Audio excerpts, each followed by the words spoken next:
وہ اگر اس طرح جنگ کے دوران ادھر آ جاتی تھی اور ان کا شوہر دارالحرب میں ہو، یعنی وہ میدان جنگ میں مارا جائے، یا اگر وہ اپنے ملک میں رہ گیا اپنی جگہ پر، عورت ادھر آ گئی ہے یا مرد دارالحرب میں عورت جو ہے وہ قیدی بن گئی ہے، تو پھر اس کا پچھلا جو شادی ہے وہ منسوخ ہو جاتی، نکاح اگر جو بھی ہے اس کی شریعت میں، تو وہ کیا ہوتا ہے کہ وہ منسوخ قرار دے دیا جاتا ہے، اور وہ عورت ایک حیض آ جانے کے بعد، یا اگر وہ حامل ہے تو وضع حمل کے بعد، وہ اس سے جو نکاح بھی اگر وہ باندھی ہے تو اس کے اگلی آیت میں اس کا ذکر آئے گا کہ اس سے نکاح کی کیا شرائط ہیں، ادروائز اس کو باندھی رکھتے ہوئے. اور یہ بھی کوئی ناجائز تعلق نہیں تھا، جس طرح کے دین اسلام میں حکم دیا جاتا ہے کہ 4 گواہان کی موجودگی میں مرد اور عورت ایجاب و قبول کرتے ہیں، اور کلمے پڑھ کے ان گواہوں کی موجودگی میں ایک دوسرے کا اقرار کرتے ہیں کہ ہم نے اس کو اپنے نکاح میں لیا. تو اس طرح کہنے سے بھی تو ایک حرام جو پہلے نامحرم رشتہ ہوتا ہے وہ ایک دم سے حلال ہو جاتا ہے نا. تو اسی طرح یہ بھی دین اسلام کا حکم تھا کہ یہ کنڈیشنز کے تحت اگر کوئی عورت آپ کے پاس آ جاتی ہے، وہ کنڈیشنز کیا ہیں ڈیٹیل ہم نے آلریڈی پڑھ لی ہے. اس وجہ سے یہاں رپیٹ کر رہی ہوں کہ جو لوگ اب سے ساتھ ہیں ان کو کوئی مسئلہ نہ ہو سمجھنے میں. تو پھر اگر وہ کنڈیشنز کے ساتھ وہ باندھی موجود ہے تو آپ اس کے ساتھ بھی تعلقات قائم کر سکتے ہیں. پھر فرمایا یہ تم پر اللہ کا لکھا ہوا ہے اور ان عورتوں کے علاوہ سب تمہیں حلال ہیں. یعنی جو پچھلی سے مطلب ایک یہ آیت ہے، اس سے پہلے جو چوتھے پارے کی لاسٹ آیت تھی اس میں ہم نے ڈیٹیل پڑھی، ٹھیک ہے، کہ وہ محرم رشتے اور ان سے بھی نکاح حرام ہے، ان سے بھی رب العالمین فرماتا ہے کہ ان کے علاوہ جو دوسری عورتیں ہیں وہ تم پر حلال ہیں، یعنی جو کہ بغیر نکاح کے ہوں یا وہ ویسے کزنز وغیرہ ہیں، یا مطلب جس طرح جو جتنی بھی کنڈیشنز بتائی ہیں ان کے علاوہ جو کنڈیشنز نکلتی. ایک بات یاد رکھیے، جس کے حلال ہونے میں ذرا سا شک بھی ہے نا تو بہتر ہے کہ اس سے نکاح نہ کیا جائے، ٹھیک ہے. یہ بہتر ہے کہ آپ گناہ سے بچے رہیں. یعنی پھر فرمایا گیا نا کہ جس طرح کے عورتیں ہیں وہ ان کے علاوہ جتنی بھی ان آیات میں مذکور ہوئیں اور ان سے ریلیٹ کرتے کرتے جو محرم رشتے جتنے بھی نکلتے ہیں، اور جس طرح اس آیت کی ابتدا میں ان کے علاوہ فرمایا گیا کہ تم عورتوں سے جو باقی عورتیں رہ گئیں وہ تمہارے لیے حلال ہیں، مہر کی عوض ان سے نکاح کرو. خیال رکھو کہ اپنی صرف جسمانی ضروریات پوری کرنے کے لیے نہ نکاح کو کھیل بنا لیا جائے، بلکہ ایک بہترین زندگی گزارنے کے لیے، نئی نسل کو پروان چڑھانے کے لیے نکاح کیا جائے. کیونکہ بچے جو ہیں وہ تو جانور بھی پیدا کر لیتے ہیں، تو پھر انسانوں اور جانوروں میں فرق کیا رہ گیا کہ انسان جو ہیں وہ لمٹس کا خیال رکھتے ہیں. ان کو اگر مسلمان ہیں تو ایک شریعت دی گئی، ایک طریقہ، ایک ضابطہ حیات دیا گیا جس کے تحت وہ عمل کر کے ہی اپنی جائز ضروریات کو پورا کر سکتے ہیں. تو پھر فرمایا گیا کہ عورت کا جو مہر ہے وہ تم پر مقرر ہے، اس کو لازم دو، ٹھیک ہے، چاہے وہ مہر مقرر ہے یا مہر مثل ہے. تو اگر ان کی رخصتی ہو گئی ہے، وہ تمہارے تک آ گئی ہیں اور تم نے اس سے ازدواجی تعلقات بھی قائم کر لی، تو طے شدہ مہر جو ہے انہیں مہر مقرر ہے یا مہر مثل ہے وہ پورا دو. لیکن یہ بہترین ایک لازمی فریضہ ہے جو عورت کا حق ہے. دوسری طرف اگر عورت اسے معاف کر دیتی ہے یا آدھا معاف کر دیتی ہے، یا خاوند اور عورت کی آپس میں کسی چیز پر رضامندی ہو جاتی ہے، تو بہرحال وہ ان دونوں کو جائز ہے، لیکن اس میں عورت کی رضامندی کا خاص خیال رکھا جائے. تو پھر فرمایا گیا کہ اب آیت کا ترجمہ پڑھ لیتے ہیں کہ تو ان میں سے جن عورتوں سے نکاح کرنا چاہو ان کے مقررہ مہر انہیں دے دو، اور مقررہ مہر کے بعد اگر تم آپس میں کسی کی مقدار پر راضی ہو جاؤ تو اس میں تم پر کوئی گناہ نہیں ہے، بے شک اللہ علم والا اور حکمت والا ہے. پھر اگلی آیت میں فرمایا اور تم میں سے جو کوئی اتنی قدرت نہ رکھتا ہو کہ آزاد مسلمان عورتوں سے نکاح کر سکے تو ان مسلمان کنیزوں سے نکاح کر لے جو تمہاری ملک میں ہیں. پھر فرمایا گیا اور اللہ تمہارے ایمان کو خوب جانتا ہے، یعنی ایمان والی کنیز بہتر ہے بجائے اس کے کہ کافرہ کنیز کو اگر نکاح میں لیا جائے. دیکھیں اگر وہ صاحب اس طرح کی طاقت نہیں رکھتا ہے کہ وہ آزاد مومنہ عورت کو نکاح ملے اور اسے اپنی گناہ کے خود پر صادر ہو جانے کا اندیشہ ہو، اسے اپنی شہوت کے غالب آ جانے کا اندیشہ ہو، تو فرمایا گیا کہ بہرحال تم زنا کے قریب نہ جانا. ہاں تم غلام لونڈیاں جو ہیں وہ ان سے نکاح کر سکتے ہو، اور بہتر ہے کہ وہ مومنہ ہوں. اللہ تعالیٰ بہتر جانتا ہے کہ جو تقوی میں زیادہ قریب ہوتا ہے، خواہ وہ آزاد عورت ہے، آزاد مرد ہے، غلام ہے یا لونڈی ہے، جو تقوی جس کے پاس زیادہ ہے، جو اللہ کے زیادہ قریب ہے وہی مقام اور مرتبے والا ہے۔ پھر فرمایا گیا اللہ تمہارے ایمان کو خوب جانتا ہے، تم سب آپس میں ایک جیسے ہو، جو ان کے مالکوں کی اجازت سے ان سے نکاح کر لو تو اچھے طریقے سے انہیں ان کے مہر دے دو، یعنی کہ جو اگر لونڈی ہے اس کے مالک کی اجازت سے ہی اس سے نکاح کیا جائے، اور یاد رہے کہ وہ مالک کے لیے اس وقت تک حلال ہے جب تک وہ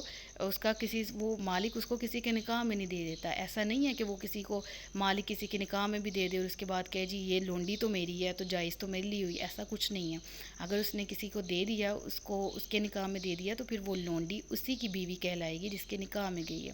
تو فرمایا گیا کہ اگر تم ان سے نکاح کرو تو ان کے بھی مہر اچھے طریقے سے انہیں دو، اس حال میں کہ وہ نکاح کرنے والی ہوں، نہ زنا کرنے والی اور نہ پوشیدہ آشنا بنانے والی، یعنی نیک اور پارسا خاتون سے نکاح کیا جائے، شادی کی جائے، اور ایسی نہ ہو کہ وہ اس طرح کے کاموں میں، گناہ کے کاموں میں ملوث ہوں، اور اگر وہ نکاح کے بعد اس طرح کر لیتی ہیں، اس طرح کی کوئی حرکت، زنا یا نعوذ باللہ اس طرح کے کوئی کبیرہ گناہ جس طرح کے زنا ہے، تو پھر فرمایا گیا کہ اگر ان سے نکاح ہو جائے تو اگر وہ کسی بے حیائی کا ارتکاب کریں تو ان پر آزاد عورتوں کی نسبت آدھی سزا ہے، یعنی زنا کی جو سزا ہے وہ آزاد عورت کی نسبت جو باندھی ہے اس کو آدھی ملے گی۔ یہ تم میں سے اس شخص کے لیے مناسب ہے جسے بدکاری میں پڑ جانے کا اندیشہ ہے، اور تمہارا صبر کرنا تمہارے لیے بہتر ہے، اور اللہ بخشنے والا مہربان ہے۔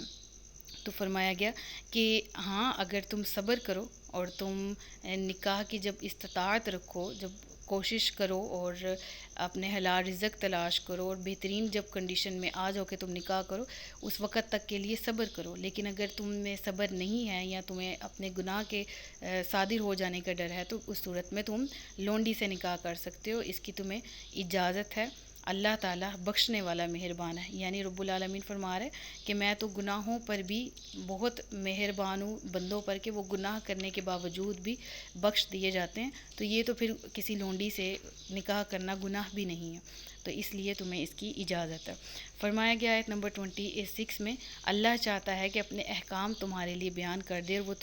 تم سے پہلے لوگوں کے طریقے بتا دے۔ تو یہاں پر یہ علم ہمیں ہوتا ہے کہ ہر شریعت جو دین اسلام میں تھی نا، یعنی دین اسلام کے باہر جتنے مذاہب دیکھے اس میں تو عورت کو ٹیشو پیپر کی طرح یوز کیا جاتا ہے نا۔ آپ یہودیوں کو لے لیں، آپ کو نہ ماں کی تمیز ہے، نہ بہن کی، نہ بیٹی کی، نہ بیوی کی، نہ یہ رشتے بنتے ہیں، ٹھیک ہے۔ ایک عورت ہے وہ مغرب میں اس کا کیا حال ہے یہ آپ بخوبی واقف ہے، میں بھی واقف ہوں۔ لہٰذا جو دین اسلام میں جتنی بھی شریعتیں تھیں نا، رب العالمین فرماتے ہیں یہ احکام میں نے تمہیں دیے کیونکہ تم سے پہلی قوموں میں بھی ایسا تھا کہ نکاح لازم تھا، ٹھیک ہے، اور زنا کی اجازت کسی بھی شریعت میں نہیں دی گئی، بدکاری کی اجازت کسی بھی شریعت میں نہیں دی گئی، نکاح کی صورت میں ہی مرد اور عورت ایک دوسرے پہ حلال ہوتے تھے۔ تو حضرت حوا اور حضرت آدم کا بھی نکاح ہوا تھا، اور یاد رہے کہ ان کے بعد جو نسل چڑھنی تھی، ظاہر سی بات ہے وہ آپس میں بہن بھائی تھے، لیکن ان کی بھی کنڈیشنز تھی، جو ایک باری والے بہن بھائی ہیں وہ اب آپس میں نہیں نکاح کر سکتے تھے، وہ اگلے آنے والے جو حضرت حوا کے اولاد ہوتی تھی اگلی دفعہ کی، وہ بہن بھائی آپس میں جو ہیں وہ کرتے تھے کہ وہ پہلے سال والا لڑکا دوسرے سال والی لڑکی سے، اور دوسرے سال والی لڑکی جو ہے وہ پہلے سال والے لڑکے سے، اس طرح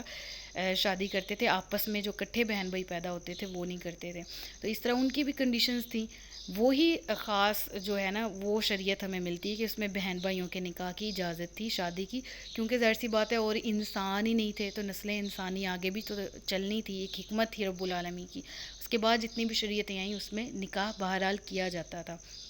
فرمایا گیا تم سے پہلے لوگوں کے طریقے بتائے، یعنی پہلے لوگ بھی بدکار نہیں تھے کسی بھی شریعت میں، اور نہ کسی بھی شریعت میں بدکاری کی اجازت دی گئی تھی، لہٰذا تمہیں بھی یہ اجازت نہیں دی جائے گی، اور تم پر اپنی رحمت سے رجوع فرمائے، اور اللہ علم والا حکمت والا ہے، یعنی رب العالمین کو تمام چیزوں کا علم ہے، تمام باتوں کا علم ہے، اور اس کا علم تمام دنیا کو، تمام عالم کو گھیرے ہوئے ہے، اور وہی بے شک حکمت والا ہے۔ فرمایا گیا آیت نمبر 27، اور اللہ تم پر اپنی رحمت سے رجوع فرمانا چاہتا ہے، اور جو لوگ اپنی خواہشات کی پیروی کریں وہ چاہتے ہیں کہ تم سیدھی راہ سے بہت دور چلے جاؤ۔ یعنی یہ بری صحبت، ٹھیک ہے، شیطان کے جتنے بھی ہتھیار ہیں، ٹھیک ہے، گناہ کے جتنے بھی کام، خواہ آپ کے دوست شیطان آپ کے دوستوں کے روپ میں آ کے آپ کو لے کے جا رہا ہے بے حیائی یا برائی کی طرف۔ اگر ان آیات کے بارے میں بات کی جائے تو جو آپ کو زنا کی طرف لے کے جانا چاہتے ہیں، جو آپ کو عادت ڈالتے ہیں فحش کلام سننے کی، فحش چیزیں دیکھنے کی وغیرہ، وہ سارے کے سارے لوگ وہ ہیں جو چاہتے ہیں کہ تم صراط مستقیم سے بہک جاؤ۔ لہٰذا اے میرے بندے، تم کسی اور کی باتوں میں آ کر، شیطان کی باتوں میں آ کر اپنے رحمان رب سے دور نہ ہو جانا۔ اللہ تعالیٰ چاہتا ہے کہ تم سیدھی راہ پر رہو، لیکن دوسرے لوگ، مغرب، یہودی، عیسائی، یہ جتنے بھی لوگ ہیں، خود جتنے خبیث ہیں، چاہتے ہیں کہ مسلمان بھی اتنے بن جائیں۔ لہٰذا اپنے آپ کو، اپنی نگاہوں کو، سوچ کو، تصورات کو، خیالات کو تمام طرح سے پاک رکھو، سیدھی راہ سے بھٹک نہ جانا۔ آیت نمبر 28، اللہ چاہتا ہے کہ تم پر آسانی کرے اور آدمی کمزور بنایا گیا ہے۔ بے شک جتنے بھی احکامات ہیں یہ اگر عورت کے لیے ہیں تو عورت کو مضبوط بنانے کے لیے، مرد ہیں تو مرد کو باوقار بنانے کے لیے، ان میں کسی کے لیے کوئی قید نہیں ہے، کسی کے لیے کوئی اس طرح کی بات نہیں ہے کہ وہ قیدی بن گیا یہ کہ کیا ہے جی دین اسلام یا میرے لیے اس میں کوئی مجبوری ہے۔ ہر شخص کے لیے اس میں بہتری ہے، مرد کے لیے بھی، عورت کے لیے بھی۔ لہٰذا جتنے بھی احکامات رب نے نازل فرمایا ہیں، رب فرماتا ہے کہ تم کمزور ہو، تمہیں طاقت دینے کے لیے یہ احکامات دیے تاکہ اے مرد اور اے عورت، اے بنت حوا، اے اولاد آدم، تم اپنی زندگی کو باوقار طریقے سے، خوشحال طریقے سے اللہ کے احکامات کی پیروی کرتے ہوئے گزار سکو۔ صدق اللہ العلی العظیم و صدق رسولہ النبی الکریم ونحن علی ذلک من الشاہدین والشاکرین وما علینا الا البلاغ المبین۔ سچ فرمایا اللہ نے جو عصمت والا ہے۔ اب تک کے لیکچر میں اگر کسی بات کی سمجھ نہیں آئی تو آپ کمنٹ سیکشن میں مجھ سے پوچھ سکتے ہیں۔ بہت سی دعائیں آپ سب لوگوں کے لیے۔ اللہ تعالیٰ اس پارے کو ہمارے لیے بہترین طریقے سے پڑھنے والا اور سمجھنے کی ہمیں توفیق دے۔ آمین ثم آمین۔ اپنا بہت سا خیال رکھیے گا، مجھے دعا میں یاد رکھیے گا۔ تاجدار ختم نبوت زندہ باد، پاکستان ہمیشہ زندہ باد۔ السلام علیکم ورحمۃ اللہ وبرکاتہ۔